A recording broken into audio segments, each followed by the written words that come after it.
The Hawk just has more mobility and it does magic damage. So so they do extra damage to those demos. So if they're going demos, get Hawk. If they're going the unit mix that Kirby has here, then you want to get that Quill Beast, which is what you'll see. That Quill Beast rapes everything. Now in terms of how you want to fight in these big fights, you basically just A-click and you let your units do the damage. You really don't need to go for surrounds. By going for surrounds, what you're going to do is you're going to be anti-microing.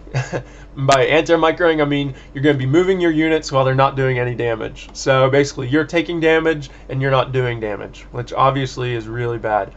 Another point you'll see about this strategy, you'll see I put a wisp at either one of his expos, because another thing is a lot of orcs, once they kill some of your units, they'll try and put up an expo. He didn't kill any units, so I didn't think he would, but it's always, just like I said, it's better safe than sorry, is what it comes down to. Yeah, so basically just keep an eye on those expos. And you'll see, this is the last fight coming up. His game really was over when he tried to push my expo and lost that fight, and I got level 5 Beastmaster. That level 5 Beastmaster is extremely strong. Really if you don't hit level 5 and he is kind of getting an advantage on you, you're going to want to buy invul pots on your Beastmaster, because they're just going to try and focus your hero and then let their heroes do all the damage. But I just bought one just to be safe. You really if your Beastmaster's level 5, they really can't kill him, so you don't have to worry about it. But if he's like level 3 and even sometimes level 4, you're going to need an invul pot going into the fight, because they're really going to try and focus your Beastmaster. Yeah, so that's that game. You'll see the strat is extremely strong and very effective. We'll go for the next replay. We'll go for, let's see. Alright, we'll go for the Turtle Rock replay against Claws and Gloves. I'll tell you what, we'll actually do 3. We can do 3 audios. These are going pretty fast. Okay, so this is Claws and Gloves. We're going to speed up because the build order is exactly the same. So we're going to speed up to, I don't know, a minute and a half or so. Okay, so let's get this queued up at a minute and a half. The first thing you want to scout for is if he's close spawn. If he is close spawn, you're going to want to build your AOW up by the tavern. So basically, if he's creeping, they're not going to cancel anything. And if he comes to your base, he's not going to be able to cancel, because you do have to get up those 2 AOWs. So I see he's not close spawn. Okay, anyway, everyone should have this queued up. So queued up 130 at 2x speed again. This is pretty much the same strategy. I'm just going to comment on a couple of the unique points. Okay, so 130, 2x speed, unpause in 3, 2, 1, unpause. Okay, so you see I scouted, he's not close spawn.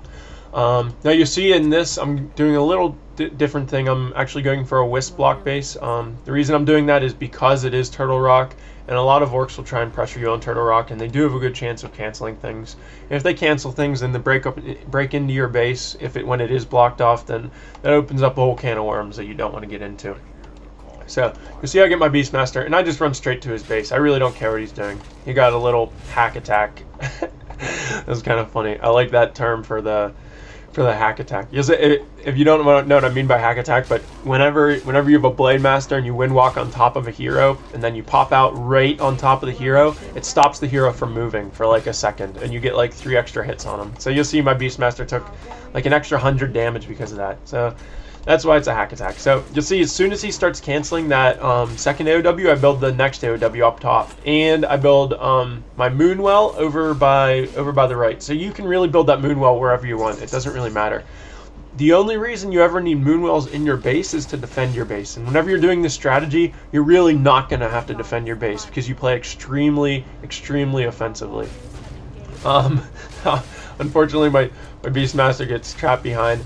I actually did click the scroll of teleportation outside the altar. I'm positive I clicked outside the altar. For some reason, it automatically takes you inside.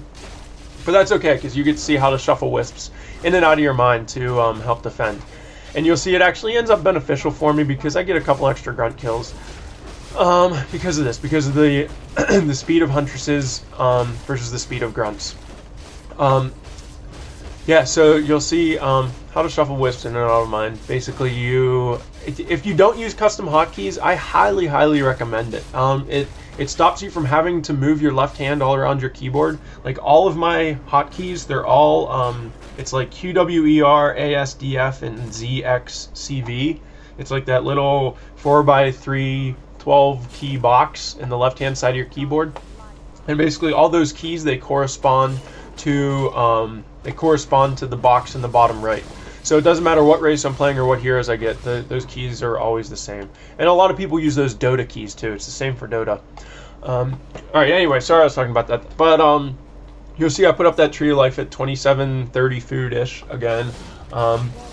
Another reason that you do it then and you don't wait is because whenever you put it up at that 2730 food, basically you'll see the tree goes up right as soon as his second hero comes out. So basically he doesn't have a chance to cancel that by coming in to push it with his second hero. So that's why you build that then.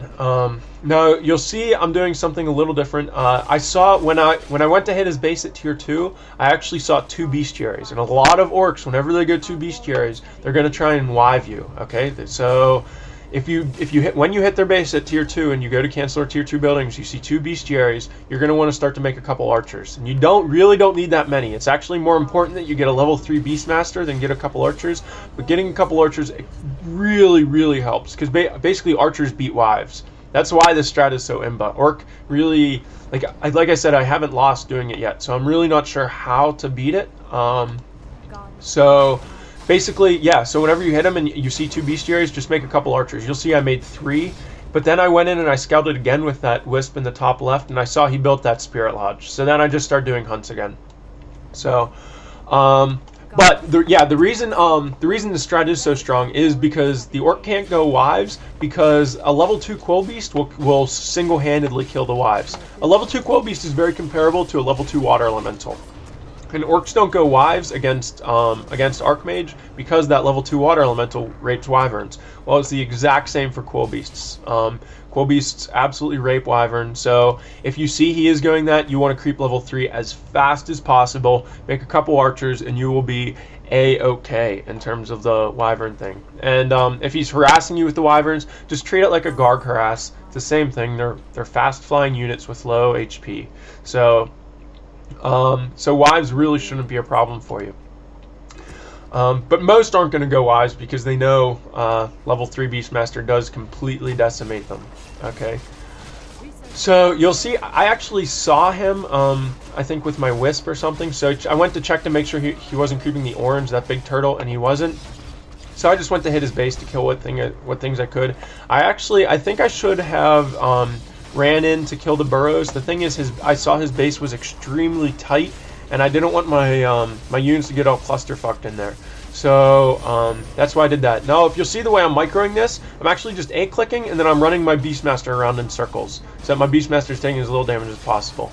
Now, as soon as I got surrounded, or as soon as I got hexed, you'll see what I actually did with my Beastmaster is I surrounded myself with my hunts. By surrounding yourself with your hunts, you're not going to take any damage from grunts or raiders. The only thing that's going to be hitting you is that Blade Master, and that actually saved me from losing my Beastmaster.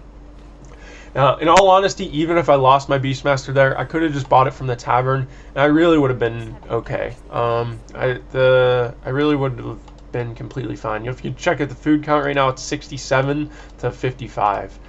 And I have the upgrades on my units, and I have a heal scroll on my Beastmaster, and yeah, so you can see the strength in this strategy. It's really extremely strong.